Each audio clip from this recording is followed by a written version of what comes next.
Assembly elections taking place across the country today. My name is Kolawole Akintoba. Straight away, we'll take you to Abuja, where Godfrey Esemoge is standing by with an update. Good afternoon, Godfrey. Yes, Yeah. can you give us your Well, update where you are presently in Abuja? yes, Amadi Yaga Africa. We have the lowdown update on how the elections, how the exercise is actually taking place across the 36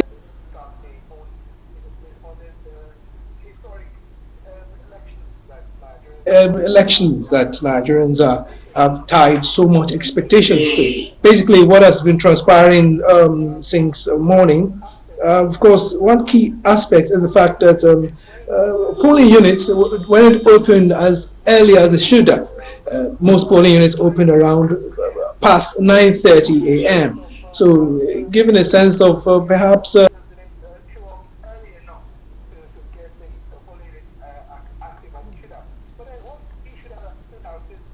issue that has stood out is that of a shooting incident in Sokoto State at the here JSS Guadodi polling unit in Rabba local government area. There's been a reported incident there, but of course, we're yet to verify this if that's actually in this particular polling unit. But then that has been one of the standout issue there, shooting at polling units in Guadodi polling unit from Sokoto State. That's in Rabba local government area of Sokoto State. And apart from the polling unit agents or the electoral officers not turning out earlier than 9:30 a.m., there's this issue of observers, electoral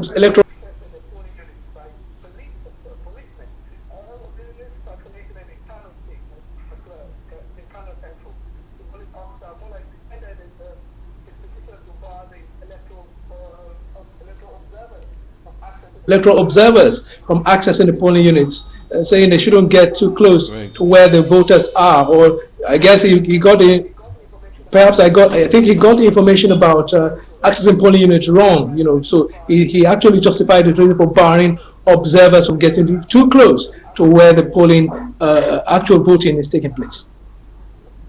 Right. Basically, what are you also hearing from other parts of the country in terms of actual vote registration and accreditation and actual voting taking place?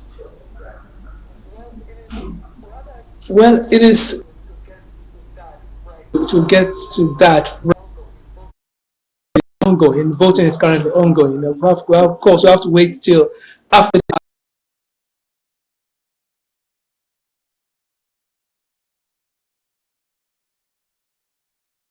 to cast their votes, and then we could now have an aggregate of how the voter turnout was, and if it was low or high. But right now, it's quite rather too early to conclude on that.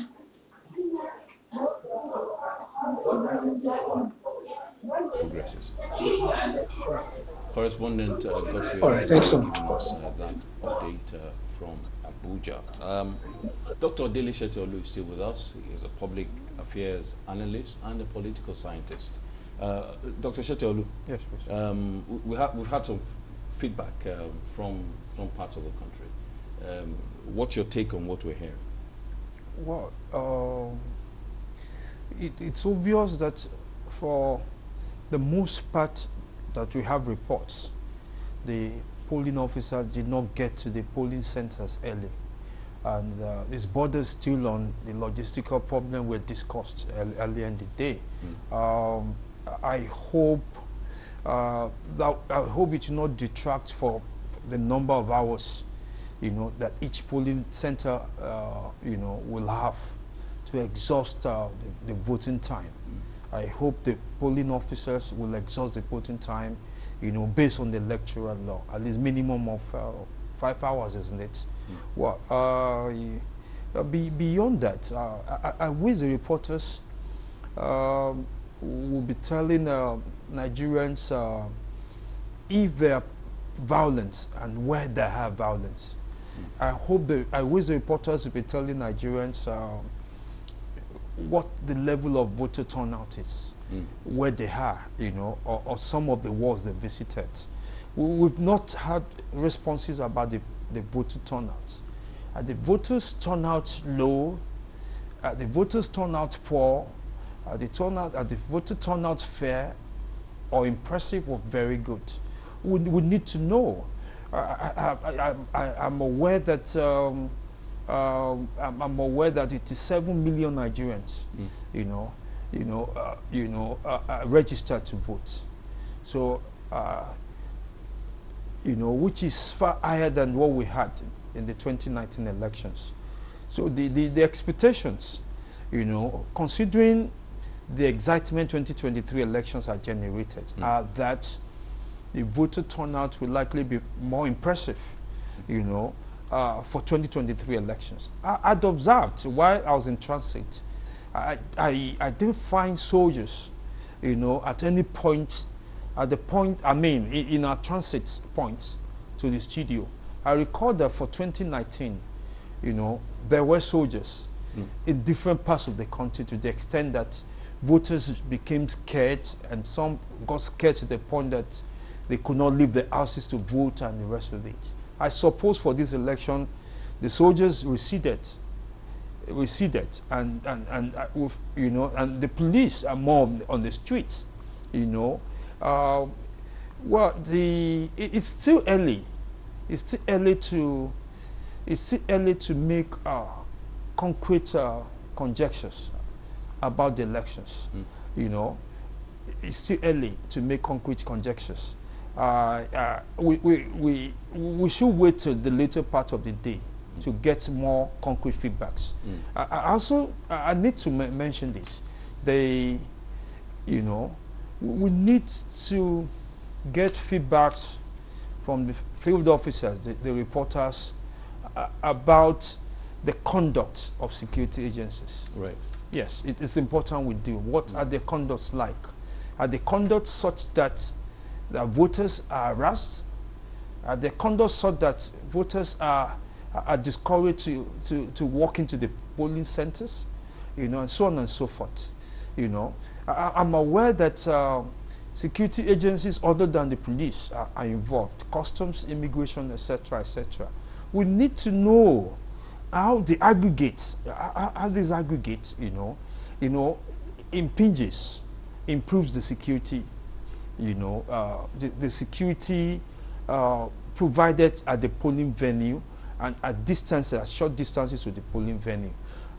Well, definitely, we've not had instances of attacks or physical violence from many of the reporters, but they need to probe more. Right. They need to find locations where there have been dissonances. We'll be interested in those dissonances. Well, we hope there won't be. We hope there won't be. Right. Okay. Okay. But basically, in terms of the you talked about the situation in 2019, but also coming into these elections, the IG did say that about over 300,000 police personnel will be deployed, are deployed for these elections. The school of thought believes that our politics, our elections, are over-policed and also over-militarized. Is that not justified in view of the security situation in the country? Well, I suppose, well, it's early to draw conclusions, though. I suppose for this election, those appear that military presence is minimal. So I may not, it might not be right to draw conclusions on the basis of what I cited in Lagos. I do not know what the security situations are like in the different regions in Nigeria. Well, it does appear to me that the military are in the background. And to that extent, there will not be a basis to draw conclusion about militarization. Okay, about policing. What's the size of the police in Nigeria? The size of the police is about 350,000. I suppose less than 400,000. The size of the Nigerian police, if I'm right. Okay, that presupposes that the entire police, will be deployed for the purpose of election. Well, I'm aware that the security officers, including the police serving at the polling centers, do not bear weapons. They do not bear weapons. And considering the security threats in different, you recall that the security threats is affecting every region in Nigeria. And we cannot, and we should not take chances. If the police must be, considering the young nature of the democracy and the unpredictable nature of politics in Nigeria, the police must be at those venues. What bothers me, or what will bother me, will be the conduct of the security agencies. Because there have been instances where security agencies, you know, are helpless when hoodlums and private armies attack polling centers. And that happened in some locations in Lagos in 2019. Okay? I'll be worried when security agencies, you know, assist, you know, political parties to compromise elections, to voter buying, etc., etc. Okay? I'll be worried if security agencies are aiding and abetting, aiding and abetting, polling officers to compromise the election. Because we had instances, you know, where polling officers, particularly adult staffs, who are not committed to INEC, compromise, under the watch of the police. Okay, I'll be worried about those instances. There are promises of professionalism. But their presence has been mild and somewhat friendly, and I've not read about instances of physical intimidation by security agencies, particularly the police. Let's look at the awareness, you know, going into these elections, especially amongst the youth. Almost 40% of registered voters are under 34. According to INEC. How will this impact? In fact, the INEC chairman did say that it is the election of young people. How will this impact, you know, apart from the social media campaigns and all that? How will this impact, you know, it is about, you know, your physical presence at the polling stations. Yes. That's what matters. How will this impact on these elections? Well, I'll respond this way. The 2023 election is significant in many ways. And a major high point is the percentage of youth that registered. And you made the point earlier about 40%, which is significant. The point to make is 40% of registered voters, you know, if they choose to vote, you know, could determine the direction of votes on election day, you know. But I have my worries though, you know. I have my worries though. What is, how politically active beyond the social media are these youths? Well, I'm aware that quite a number, you know, collected their voters' cards, and quite a number too were denied at different, you know, collection centers. But beyond it, you know, I suppose that when and where, you know, 2/3 of the 40%, you know, appears at voting centers, could determine the trend of the elections, you know, particularly for the presidential elections. You know, it's early. We do not have feedbacks here in terms of figures. You know, so we cannot concretely analyze voter turnouts in terms of gender category, age category, you know, and regional location, etc., etc. But it's also, even if I make a statement, it will be conjectural. I expect that, considering the level of mobilization, and it got to the point of conscientization beyond mobilization, you know, some fractions of the youth population are seriously aggrieved about the Nigerian state. They are disenchanted, and they are dissatisfied with the status quo antebellum, and they're committed to displacing the status quo for a new status quo. The question is, would they take it far? Would they go to the old org And going the whole lot will mean going to election to vote. It's still difficult. It's still difficult to predict how that will turn out. Right. We should wait a little more. Right. Okay, we'll take another break, and when we come back, we'll take you straight to Abeokuta, where John Felix is standing by with an update. Stay with us. You're welcome back. We'll take you straight to Abeokuta, where John Felix is standing by. Good afternoon, John. Good afternoon. Right. Good afternoon. Give us an update as the elections are on in Ogun State. What's your update?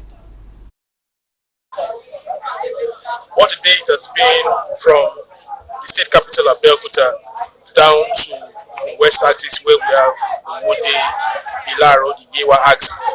So far, what we have been able to see has been the malfunctioning of the bimodal voter aggregation system. The BVAS machine has malfunctioned in most part of the places I have visited. Voters are being disenfranchised, and it has become a major challenge. Presently, I am at Ward 1, Unit 1, Ilaro, where eligible voters from A to J are being disenfranchised. At the moment, over 2,000 eligible voters can't vote because the BVAS system has malfunctioned. So not until when the machine is being fixed or rectified, no fear that 2,000 persons cannot vote at this particular polling unit. In other places I've also visited there's been low voter apathy. The turnout has been extremely poor. You recall that I mentioned in my opening this morning that we want to see how votes this time around will translate from social media, to real life voting. We've not witnessed that so far. However, we see the voting population, which has on the increase, the youth bloc who have come out to vote, but what we've seen so far has not been impressive. Security personnel, of course, have been staged, have been positioned in a certain location. It is people, we can actually count them, not what we actually expect, for a presidential election of this manner should be. So by and large, by the time this election will be done in about 2 hours more, we want to see what it will translate like from the over 87 million voters that have registered and to the eventual turnout of voters. To ensure that people who actually came out to vote exercise their civic rights. All right, what I've gathered so far is that one, the ad hoc staff were not trained properly. As far as this election is concerned, most of them have challenge in trying to rectify the BVAS machine. They're helpless, actually. They're actually helpless. What they've been able to do so far is to call, their immediate boss to know what can be done about it. So in some places, they actually went away with the BVAS machine, leaving voters stranded to see how they can actually rectify the machine. So what this is actually translating into is that people are frustrated. Persons have waited for over 2 hours, 3 hours trying to vote, but it has failed, and it has turned out to be a case whereby they are helpless. However, just as you can see behind me, the numbers are increasing. The machine is not working yet, and people are hell-bent on exercising their franchise. So we actually want to see and hope that this will be rectified as fast as possible, because it's not just a challenge within one local government. I've visited the 3 senatorial districts today already, and the situation is the same. Give us their view on what is happening. So we'll take a break from you, and we'll come back to you in a few minutes. All right, thank you. I'd like you to respond to that report from. It's rather unfortunate and disturbing. INEC had promised that the beavers would work, that the beavers had been configured. INEC also promised that where beavers do not work, there will be backup that would be provided as soon as possible. The question is, why aren't there backups as soon as possible? Or they fall back to the manual. Why aren't there backups? Why aren't there backups? He made a point that's pertinent, that the ad hoc staff were poorly trained. And it does appear that the ad hoc staff did not understand the workings of the beavers. So it's not impossible that the beavers are working. It's not impossible that some of the INEC It's staff just the didn't quite operational get aspect of it. didn't quite get the operational mode right. Well, we need to ask. We shouldn't be asking at this point. It's rather unfortunate. How long was the training? And who did the training on beavers? How long was the training? I mean, how long was the training? If adult staff got to the field and they're not getting it right and they got confused, well, the adult staff wouldn't repair, wouldn't rectify anyway. The beavers cannot be rectified on the field. You know, the problem is operational. I mean, it's technical. Okay, would like to know if the presiding officers or supervising officers are reaching to the state electoral commissioner, you know, to provide backups. And we also would like to know for Ogun State and where else is there such problem if if INEC would extend the voting hours, knowing full well that quite a number of people, you know, at the risk of getting disenfranchised. This is serious. And I hope it is not nationwide. Right. Otherwise, we'll get into problems. Right. Okay, we'll take another break. We'll bring you more reports when we come back. Stay with us. Okay, welcome back. We'll take you straight to Sabon Gari West, Kano State, where our correspondent Jethro Katung is standing by with a report. Good afternoon, Jethro. Good afternoon, sir. Yes, what's the latest from Sabon Gari? Okay, approximately the material changed on lead, and their presentation started around 10, and now they are now complete their presentation, and now they are starting their voting, which of course that many people turn up for the voting their accreditation, Sabon Gari West local government, of Pege local government, Kano State. All right, but what did INEC say about what was an INEC's response to the deployment of logistics? Why did it take that long? Well, it was a very well arranged by the NEC office here in Pegi, and the head office here from Kano, because the materials arrived in time, and there are people so much awake to cast their votes, and most of them were just even complaining that even though the election started by 10 o'clock, but most of them are like they are satisfied with the way the conduct of the election is going on. Okay, so presently, what is going on now, as we speak? They are casting out their votes now. The election is over.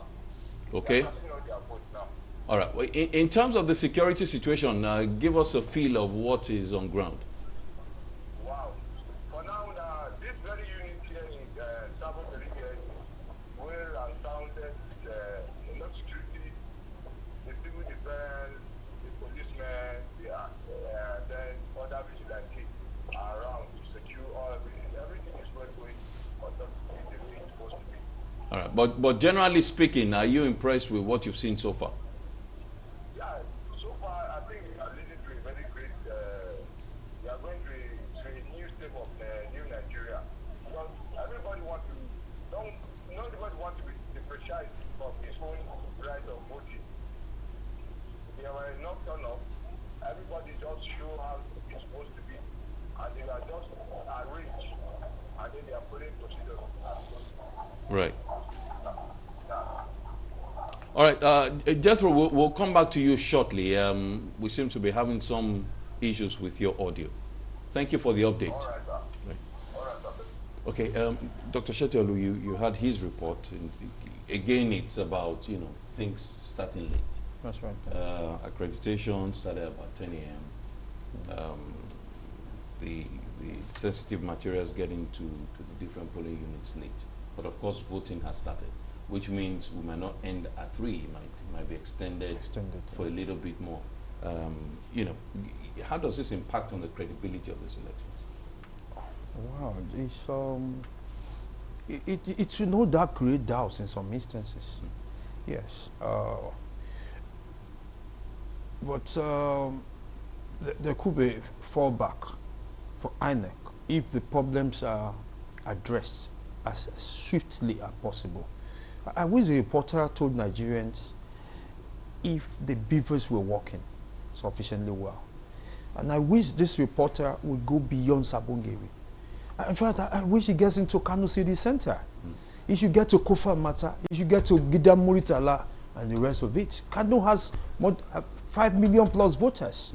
Yes, he should go beyond Sabongeri to get feedbacks on the functionality of the beavers, particularly. We need to know if the beavers are working in other wards in Kano, if votings are taking place in other wards in Kano, in other locations, you know. We need to know, you know, how the security agents are behaving there. And we also need to know, I have a fair idea of the voter turnout in Kano. Kano is massive. Kano is massive. And the Northeast, you know, cumulative has about 22 million, you know, registered voters. So we need to get more concrete feedbacks from the Northwest. You know, we need to get more concrete feedbacks. All right. Let's look at some other issues as we progress. Earlier, we're looking at parties and philosophy. We're looking at the issue of ideology. We looked at the issue of awareness in terms of the voter awareness. I'd like us to look at. We also looked at the issue of the electoral law, as amended in 2022. You raised some issues in terms of what the changes you want to see. Can you elaborate on some of these things again? Okay. Well, that will help the process. That will help the process. Right. Yes. Well, I'll begin this way. The political parties in the First Republic had somewhat different ideologies. You know, some to the right, some to the left, and some center-based parties. But since the Second Republic, until date, there have been serious decline in ideological commitments of the political parties. The major political parties at this point in time, you know, have ideologies. It's wrong in my view to conclude that the parties lack ideology. They do have ideology. The ideology of the dominant parties is neoliberal. It's neoliberal market economy. There's no doubt about it. And we could explain that within the context of the shift in most African countries from state-controlled economy to market-based economy, and so on and so forth. You know, but beyond that now, it's important to take a far more critical look into the nature and the character of political parties in Nigeria. You asked the question earlier about the impact and the role of political party in the political process. And I responded that it is faulty to impose national parties on Nigeria.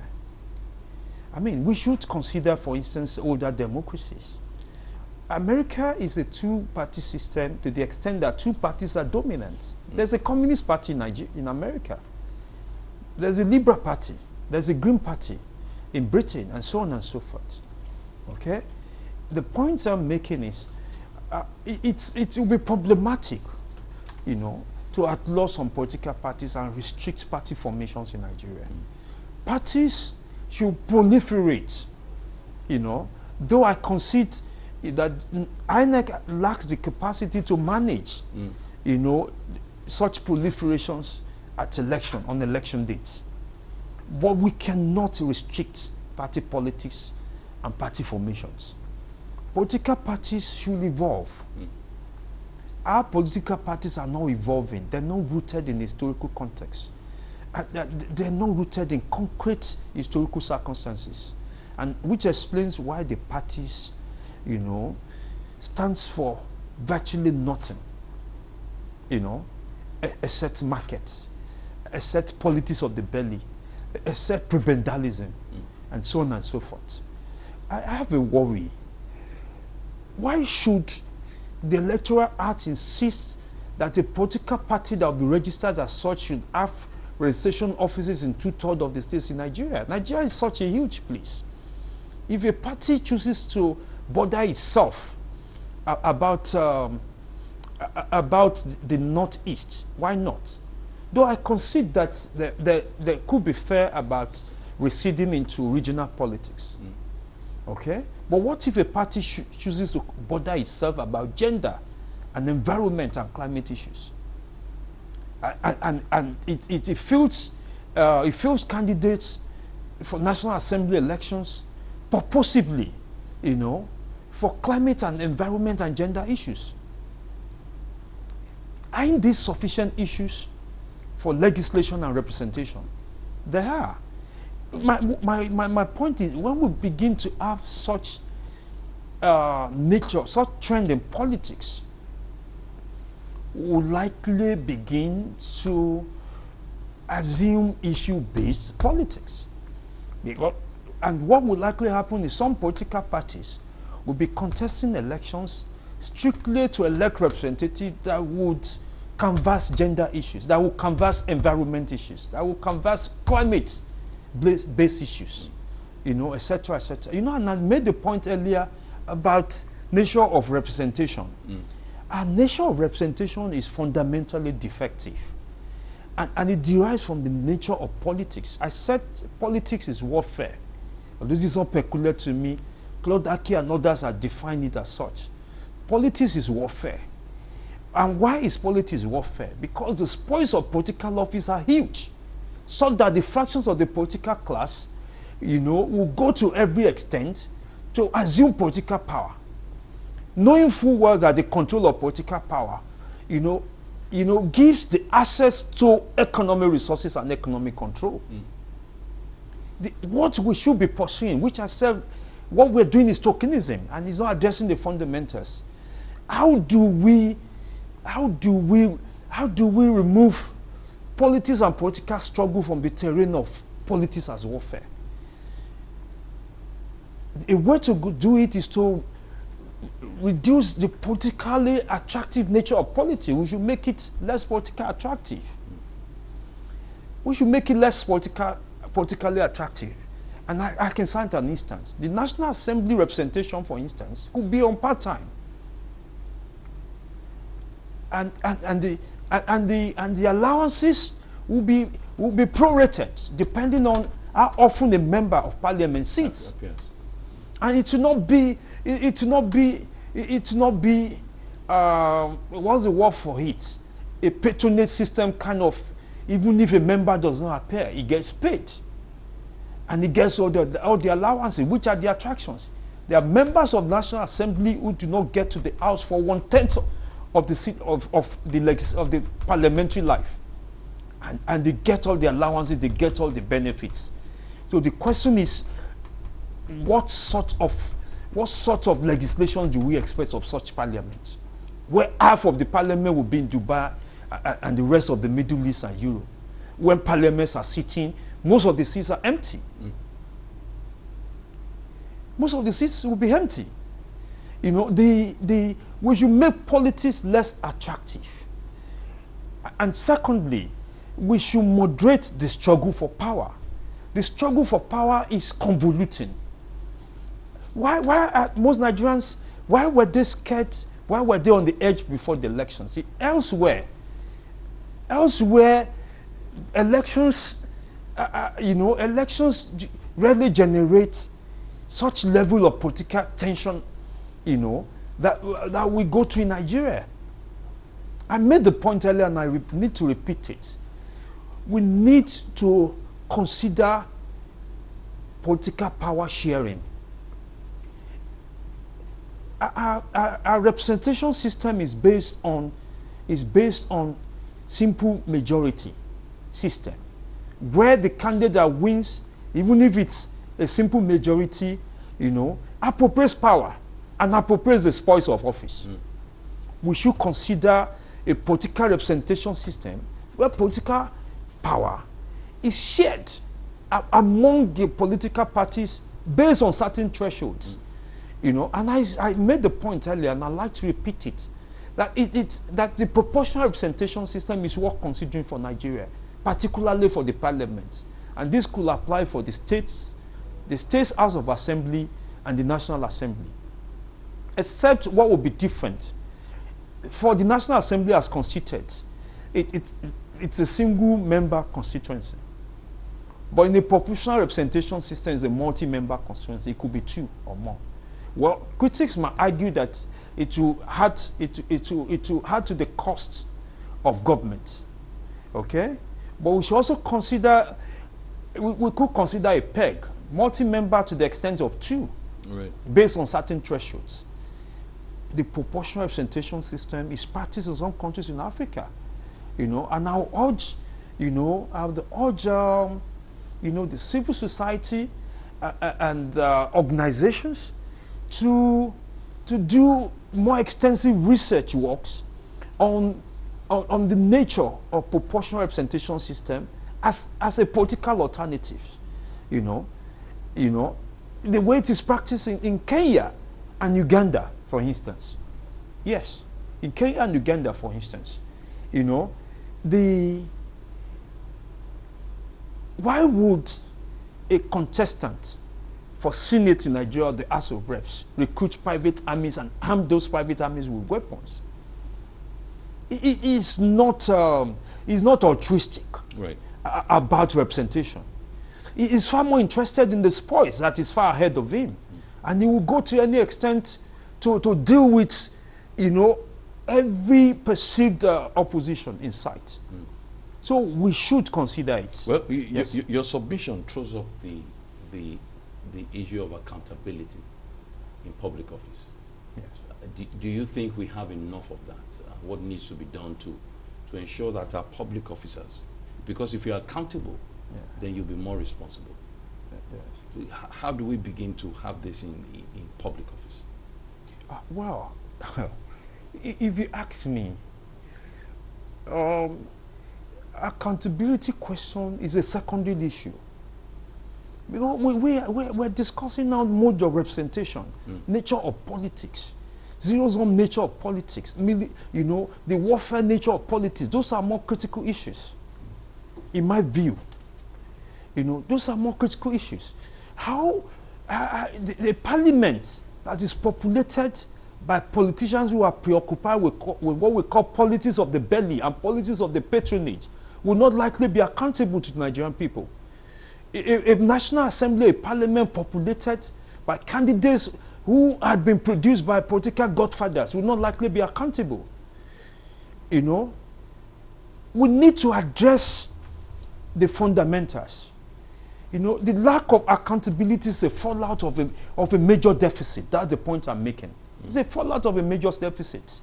How does state officials at the executive level, how do they get accountable when a contestant for a gubernatorial in a state, for instance, will be spending about 3 to 4 billion to contest and probably win an election?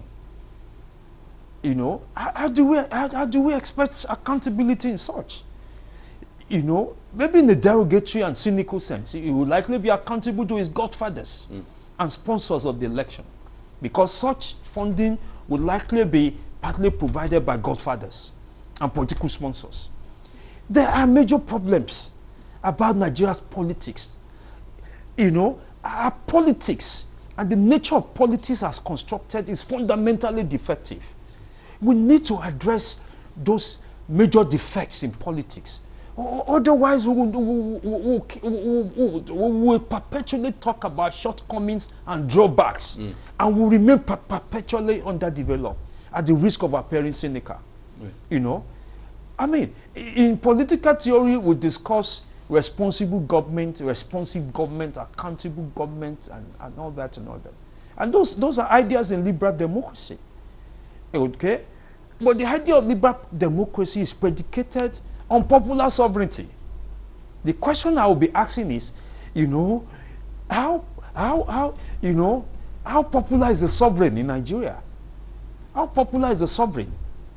Oh, maybe the beavers and related system is almost conferring or reconferring the status of popular sovereign on the electorate.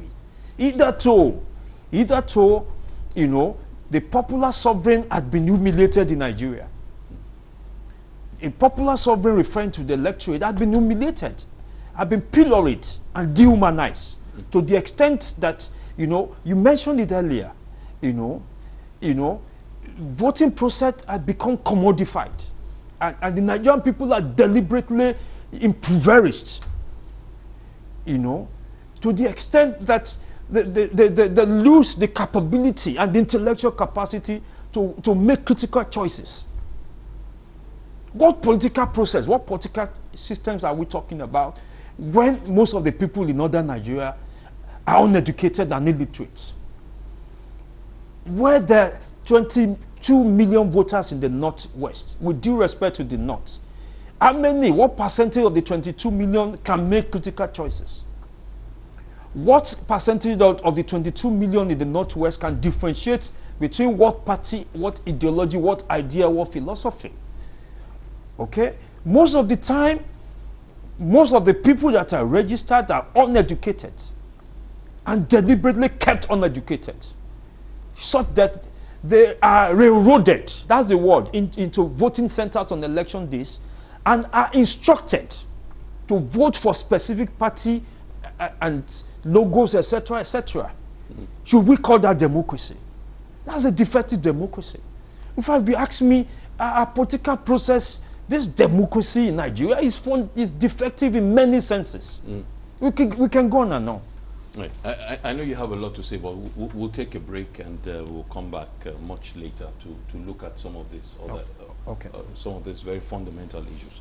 Okay, if you're just joining us, it's Election Watch on Galaxy TV. We'll take another break. When we come back, we'll have more reports for you. Stay with us.